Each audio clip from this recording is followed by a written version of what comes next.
Um, have you ever randomly gotten distracted thinking about something super embarrassing that happened years ago? Can I get a show of hands? Anyone? Okay, when someone texts you okay or K, does it make you consider all the possible ways you did them wrong? Show of hands? Yeah, that's what I thought. Well, congratulations. You are a victim of the overthinking epidemic of the world. So 57% of women and 43% of men are overthinkers. Oops. Which means women are significantly more likely than men to fall into overthinking and to be immobilized by it.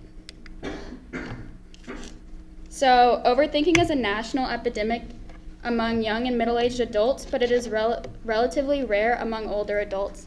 So 73% of 25 to 35-year-olds overthink, compared to 52% of 45 to 55-year-olds, and only 25% of 65 to 75-year-olds.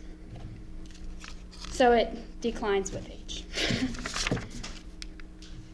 Okay, so another word for overthinking is rumination. And rumination is the focused attention on the symptoms of one's distress and on its possible causes and consequences as opposed to its solutions.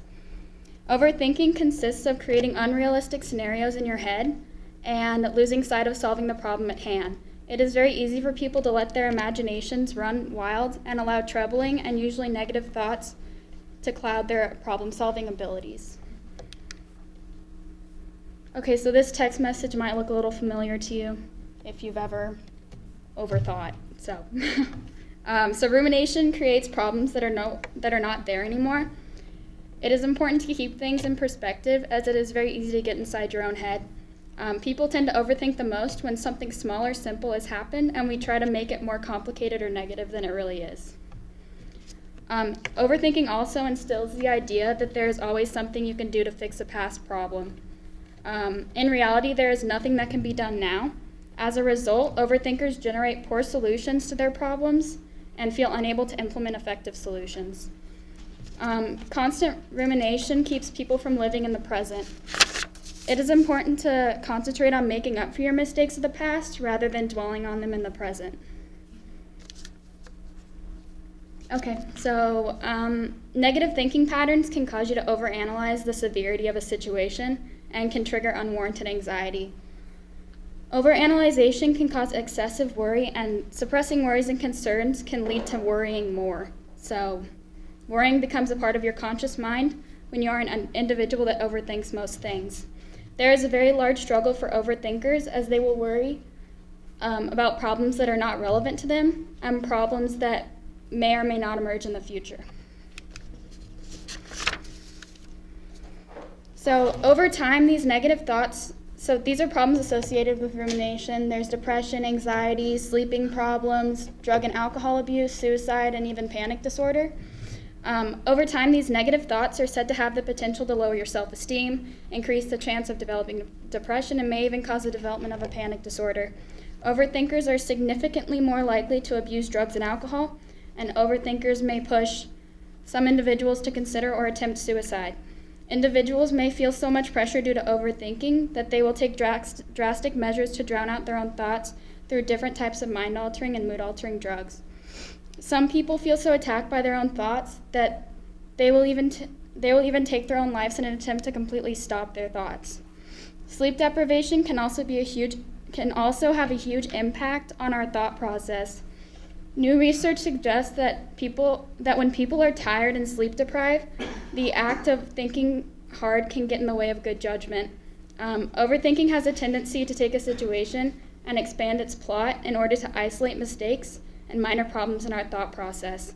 We inflate these imperfections to the point of labeling the entire experience as a negative one.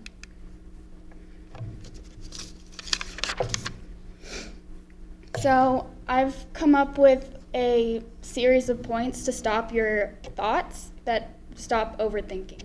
So since the beginning of time, people have been a victim of rumination. Although the thought process is a significant part of what makes humans what they are, overthinking can be dangerous to your mental state as well as your interpersonal relationships. Overthinking is simply not a healthy way to analyze and implement solutions to our problems. Deep thinking is a perfectly healthy alternative to overthinking. During deep thinking, it can be helpful to put a time limit on heavy thoughts so you don't begin to overthink your way down the rabbit hole. Keep your thoughts realistic and encourage yourself to stay positive even through tough situations. Your thoughts should attempt to come up with an effective solution to the problem at hand. Once the problem is solved, reflection of past negative experiences can greatly benefit your mental and emotional well-being. Reflection is the most significant part of the learning process. Learning from past mistakes will encourage you to avoid making similar mistakes in the future and train you to be better equipped in future conflict. Failure to reflect and move on can greatly impact your ability to learn from your mistakes, as well as disable you from using these lessons as life progresses. Okay, so the truth of overthinking is that the only thing that makes your thoughts real is the attention and energy you are giving to that thought. Awareness is the beginning of change, and life's too short to overthink. Thank you.